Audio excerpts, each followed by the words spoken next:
Modi, ED और अडानी का खेल हुआ एक्सपोज। इलेक्टोरल बॉन्ड पर हुआ बड़ा खुलासा।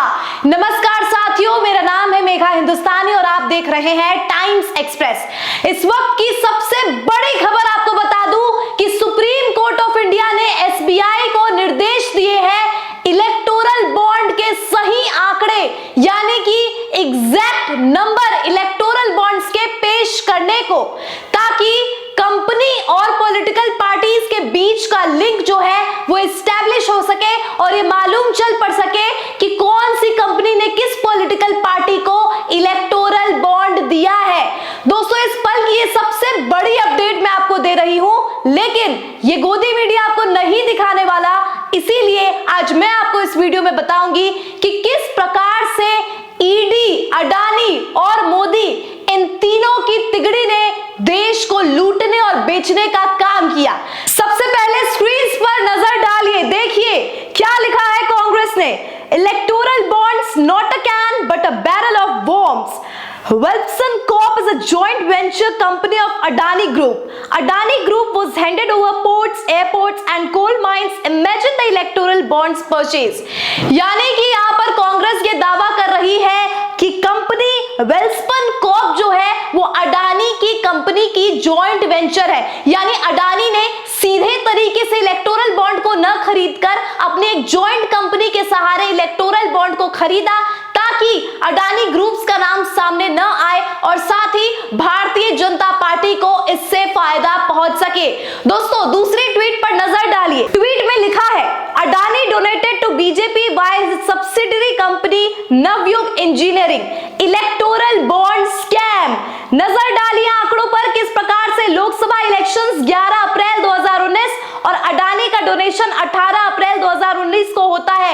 यानी कि यहां पर ये नवयुग कंपनी जो है, नवयुग इंजीनियरिंग कंपनी, ये दूसरी ऐसी कंपनी है अडानी ही ग्रुप्स की जॉइंट वेंचर की, जिन्होंने इलेक्शंस 2019 के समय इलेक्टोरल बॉन्ड को खरीदा था।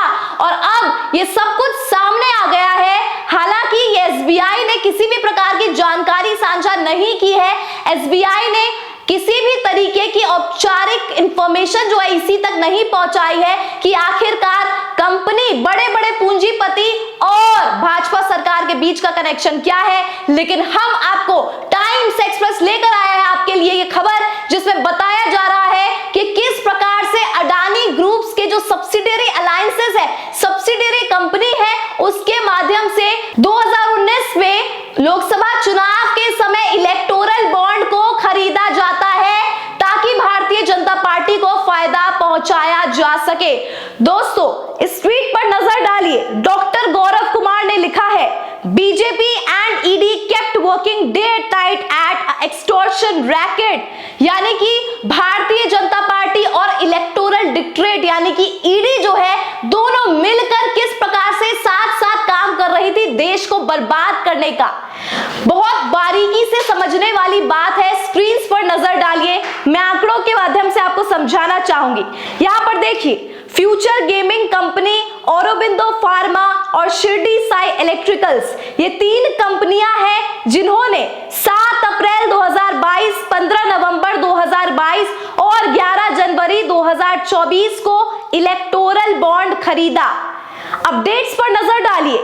ईडी ने फ्यूचर गेमिंग कंपनी पर रेड डाला है 2 अप्रैल को, और देखिए ठीक 4 से 5 दिन बाद 7 अप्रैल को जो है फ्यूचर गेमिंग इलेक्टोरल बॉन्ड को खरीद लेती है। सीधा साधा मतलब दोस्तों ये है, ईडी का उपयोग किया गया है सरकार द्वारा, ताकि कंपनियों को धमकाया जा सके और बदले में कंपनी बचने के लिए, किसी प्रकार के दबाव से बचने के लिए जो है इलेक्टोरल बॉन्ड मजबूरन खरीदती है। स्क्रीन पर दोबारा आपकी नजर हो जानी चाहिए। देखिए किस प्रकार से दूसरा ये मामला बताया जा रहा है कि टोरेंट पावर जो कंपनी है, उसने सिक्योर किया 306 MW solar project Maharashtra MMKVY project के अंडर 7 मार्च को, यानी 7 मार्च को प्रोजेक्ट मिलता है टोरेंट पावर को, और 10 जनवरी को इलेक्टोरल बॉन्ड जो है खरीदती है टोरेंट पावर। यानी कि जनवरी के महीने में एक कंपनी जो है वो इलेक्टोरल बॉन्ड खरीदती है और ठीक 2 महीने बाद जो है उस कंपनी को एक बहुत बड़ा प्रोजेक्ट मिलता है। ये महज संयोग नहीं है, क्योंकि स्क्रीन पर लगातार मैं आपको दिखा रही हूं एक लिस्ट है जिसमें पूरा बताया गया है कि कौन कौन सी कंपनियां हैं जिस पर सबसे पहले ईडी का रेड डाला जाता है और आईटी रेड भी डाले जाते हैं। देखिए, डॉक्टर रेड्डीज पर आईटी रेड 13 नवंबर को डलता है और 17 नवंबर को ही डॉक्टर रेड्डीज जो है इलेक्टोरल बॉन्ड को खरीद लेती है। इसके अलावा कालापारू प्रोजेक्ट्स जो है, कालापारू प्रोजेक्ट्स पर भी आईटी रेट 4 अगस्त को पड़ता है और 10 अक्टूबर को मजबूरन इलेक्टोरल बॉन्ड खरीदना पड़ता है कंपनी को।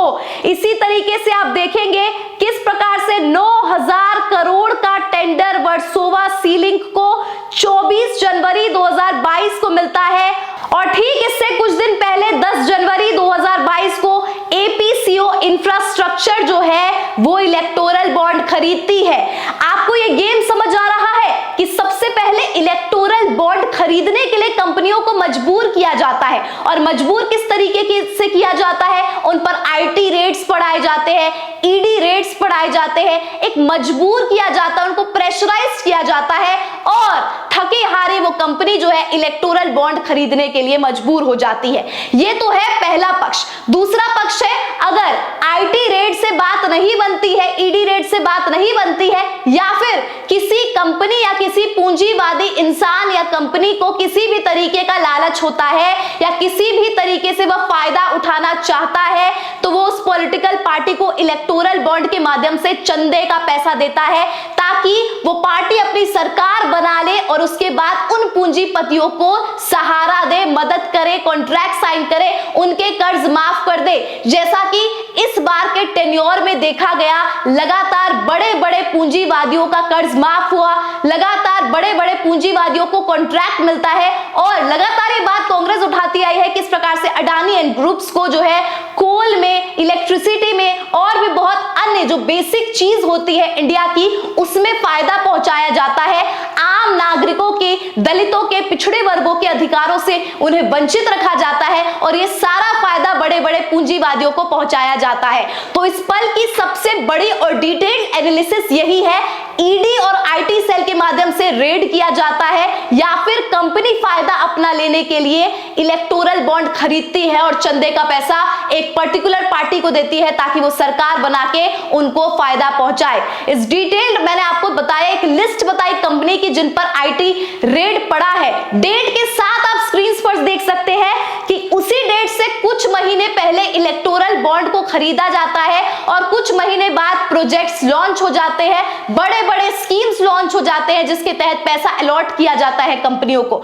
दूसरी तरफ आप देख सकते हैं आईटी रेट और ईडी रेट बढ़ने के बाद जो है 1 महीने से 2 महीने के बाद ही इलेक्टोरल बॉन्ड मजबूरन कंपनियां खरीदती है। तो ये एक्सटॉर्शन का काम, ये रैकेट चलाने का काम ईडी, आईटी और तमाम बीजेपी वाले कर रहे हैं, यानी कि ईडी मिलकर भाजपा के साथ इलेक्टोरल बॉन्ड खरीदने के लिए मजबूर कर रहा है कंपनी को। लालच हो या फिर हो मजबूरी, इलेक्टोरल बॉन्ड खरीद रहे हैं कंपनियां और फायदा पहुंचाया जा रहा है भारतीय जनता पार्टी को। अब दोस्तों, मैं आपको जो खबर बताने वाली हूं शायद उससे आपके होश उड़ जाए, क्योंकि मैंने भी ये जब खबर पढ़ी मुझे भी काफी अजीब लगा, काफी दुविधा हुई। देखिए, स्क्रीन पर नजर डालिए।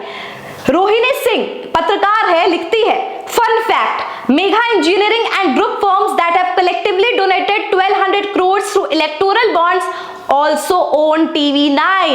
Imagine a media owner donating thousands of crores to political parties. गजब। यानी कि जो मेगा इंजीनियरिंग ग्रुप्स है, जो सेकंड नंबर पर आती है सबसे ज्यादा डोनेशन देने पर, वो कंपनी TV9 ओन करती है। और हम देखते हैं कि TV9 एक गोदी मीडिया का उत्कृष्ट उदाहरण है, क्योंकि लगातार TV9 के माध्यम से दिखाने का प्रयास किया जाता है कि सरकार ने कितना कुछ 9 सालों में प्राप्त किया है या 9 सालों में सरकार ने देश के लिए कितना कुछ अच्छा किया है। तो समझिए, एक ऐसी कंपनी जो एक मीडिया हाउस, एक चैनल भी ओन करती है, वो इतनी ज्यादा भारी मात्रा में पैसे एक पर्टिकुलर पॉलिटिकल पार्टी को देती है। इसका सीधा साधा मतलब यह है कि मीडिया, ईडी और सरकार किस प्रकार से लिंक है और तमाम अधिकारी, तमाम कॉर्पोरेट्स, तमाम चीजें जो है लेकर सरकार इस पर निगरानी रखती है और इसका फायदा उठाती है। जी हां दोस्तों, नजर डालिए समाजवादी के ट्वीट पर,